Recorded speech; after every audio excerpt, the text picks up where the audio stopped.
Gostaria de saber uma coisa. Nos anos 80, sabemos que os negócios de Trump estavam mal e ele foi para a Rússia e voltou com muitos dólares. Minha pergunta teria sido isso, que a Rússia conseguiu comprar o Trump para eles? Cara, Essa história é real? Sim, sim. Não, eu não sei se comprar. Eu certamente... Assim, eu acho o seguinte.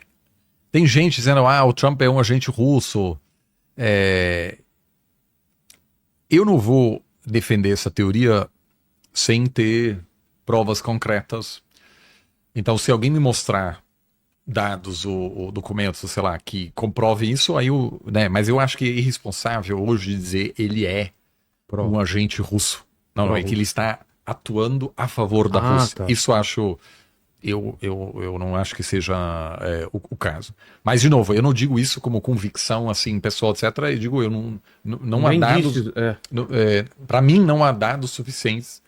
Então, não posso deduzir apenas a partir da postura certamente pró-russa do Trump, que ele, de certa forma, está sendo controlado pelos russos. Em parte também porque, assim, os russos salvaram os negócios do Trump. É possível, sim.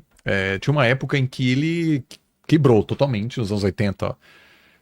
Ele realmente perdeu muito dinheiro e ninguém queria emprestar mais dinheiro para o Trump. E alguns investidores russos fizeram, de fato. Mas isso, eu não acho que isso necessariamente leve o Trump a ser... vamos dizer, mesmo se isso fosse verdade, ele hoje é presidente dos Estados Unidos. Ele não precisa dizer, lá atrás os caras me salvaram. Então, ele pode fazer hoje o que ele quiser. Né? É muito comum você ter... vamos supor que você é um político que me ajuda a subir na carreira e depois eu viro presidente. Tem muitas vezes tem esse novo político que acaba abandonando o seu mentor, né, com frequência. Então, essa é uma questão. Eu também não acho que os russos tenham material que possa comprometer o Trump. Porque o Trump sendo o Trump... Parece que nada cola, né? Mas vamos supor que há vídeos dele, sei lá, com prostitutas. O Trump não faz a menor diferença. Assim, ninguém vai deixar de votar no Trump depois de uma revelação dessa. Então, eu não consigo ver isso. Agora, o que sim, e por isso que essa pergunta é importante, eu acho que o Trump é pró-russo certamente por 3 motivos. O fato dele ter tido essa experiência lá atrás certamente moldou a forma como ele vê a Rússia. Então isso eu acho que é sem dúvida. Acho que é um parceiro, ele conseguiu se dar bem, economicamente falando lá. Então isso é óbvio. O segundo é que o Trump conhece também a Rússia do início dos anos 90, quando tinha muitas oportunidades econômicas. E o Trump também pensa no seu próprio bem-estar econômico e da sua família, o que é, dessa forma, inédita nos Estados Unidos. Né? Você nunca tinha um presidente dos Estados Unidos com tantos interesses econômicos pessoais. Você está hoje tendo, por exemplo, a Amazon pagou milhões para produzir um documentário sobre a esposa do Trump. A um preço altíssimo, jamais vai render. Ou seja, a esposa do Trump inclusive vai comandar todo esse negócio, vai investir 40 milhões de dólares, que ninguém vai assistir. Por quê? Porque a Amazon tem um monte de contratos com o Pentágono, etc., que está bem com o Trump. Então fiz esse evento uma espécie de doação. Claro. Como presidentes, tanto republicanos quanto democratas no passado, não tinham esses interesses pessoais, não tinham empresas, o Trump é vulnerável. É muito mais vulnerável do que outros presidentes. Obama ou Bush, por exemplo, não tinha uma empresa do Bush para você colocar 40 milhões, porque então isso eu acho um perigo. E eu acho que, independentemente das posições do Trump, eu acho muito complicado ter pessoas em posições de governo que têm interesses econômicos próprios. Eu acho uma vulnerabilidade dos Estados Unidos ter o Elon Musk, onde ele está diante dos outros interesses dele, que acaba misturando coisas. É impossível alguém só pensar nos seus próprios interesses sem sem também considerar como uma determinada política pública pode impactar as empresas que possui. Então isso eu acho que é não necessariamente culpa dessas pessoas, mas é reflexo de uma cultura política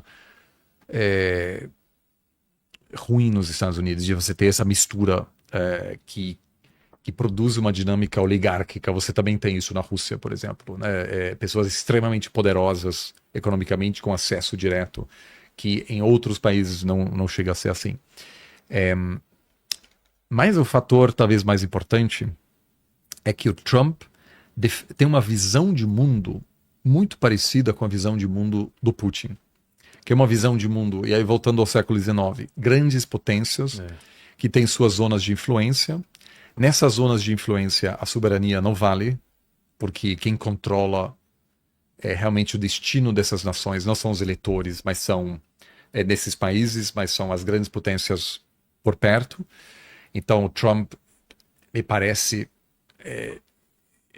imagina um mundo em que os Estados Unidos possuem total controle sobre seu entorno geográfico. Isso inclui o Canadá, a Groenlândia, o Canal de Panamá. Não é à toa que está ameaçando esses países que estão no que ele vê como sua própria zona de influência. Há relatos do John Bolton, que foi assessor de segurança do Trump, em que o John Bolton diz: vamos lá para a Venezuela, vamos invadir a Venezuela porque esse petróleo é nosso, faz parte da nossa zona de influência. Da mesma maneira que, se você ouve diplomatas russos falando sobre a Ásia Central, sobre a Geórgia, sobre a Ucrânia, no fundo, Belarus é um pensamento meio que neo-imperial, e a China tem uma postura, em alguns sentidos também um pouco semelhante, mas de forma hoje muito menos agressiva do que é o caso da Rússia. A China não vem invadindo outras nações da forma que a Rússia está tentando reconquistar seu próprio espaço.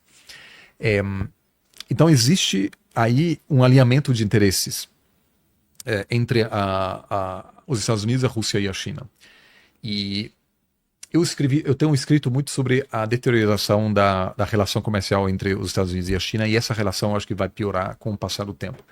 Mas a Rússia é um aliado ideológico hoje do Trump.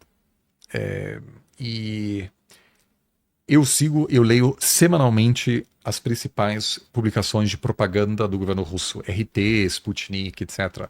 Hoje retweetam tudo que os principais trumpistas estão falando nas redes. Ou seja, você tem um alinhamento total. A direita trumpista americana está alinhada ideologicamente à direita russa, ao pensamento clássico russo. O Dugin, por exemplo, um pensador russo imperialista que fala sobre o mundo russo, que claramente é um conceito imperial que vê a Rússia como uma potência que controla os países ao seu redor. É influente hoje entre comentaristas como o Tucker Carlson, por exemplo, que é um comentarista pró-Trump. Então esse alinhamento, eu acho que em parte explica essa realidade hoje, que não necessariamente quer dizer que o Trump é um agente russo, mas se você assiste TV pública russa hoje, os principais talk shows, para eles o Trump é a melhor coisa que pode acontecer, porque ele também rejeita essa retórica liberal da defesa da democracia. O Trump não possui assim essa postura de criticar. Por exemplo, assim, não foi por acaso que o Erdogan na Turquia prendeu o principal opositor agora recentemente, porque sabe que o Trump não vai de fato criticar isso de forma aberta. Que o Trump tem uma preferência, eu acho que, de lidar com líderes autocratas, porque também é mais fácil de negociar com autocratas do que com líderes democráticos. O líder democrático tende a ficar menos tempo no poder, então o acordo que você faz com ele ou ela tem uma duração menor, e a pessoa pode, por exemplo, enfrentar uma rebelião no Congresso, no Senado, de uma forma que o autocrata não tem. É verdade. Então uma aproximação muito interessante, que obviamente aprofunda a fricção dentro do Partido Republicano, porque os conservadores clássicos odeiam a Rússia, né? São muito anti-russos. O Bush, o Romney, tem uma relação muito tensa com a Rússia, enquanto o Trump é mais pró-russo.